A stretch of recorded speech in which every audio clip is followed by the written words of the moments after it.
રાજ્યમાં ઉત્તરાયણની ઠેર ઠેર ઉજવણી કરવામાં આવી હતી, ત્યારે ચાઇનીઝ દોરીનો ઉપયોગ કરનારાઓના કારણે જે અત્યારે પરિસ્થિતિ સર્જાય છે તેની વાત કરવામાં આવે તો નિર્દોષ લોકો તેનો ભોગ બન્યા છે.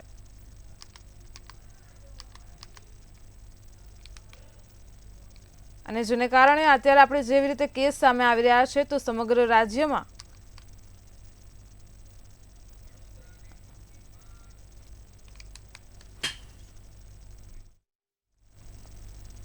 વડોદરાના સાંસદ રંજનબેન ભટ્ટે પરિવાર સાથે પતંગ ચગાવ્યાના સમાચાર સામે આવ્યા છે. ત્યારે આ વખતે રામ મંદિર, G20 અને વડાપ્રધાનની પતંગે આકર્ષક જમાવ્યું છે. તો રંજનબેન ભટ્ટે નિવેદન આપતા કહ્યું છે કે આગામી લોકસભામાં વિપક્ષોની પતંગ ગોઠા ખાઈ જશે, જેની સામે ભાજપની પતંગ સ્થિર લહેરાશે. ભાજપની 400થી વધુ બેઠકો ઉપર ભવ્ય વિજય થશે અને નરેન્દ્ર મોદી સતત ત્રીજી વખત રાજ કરશે.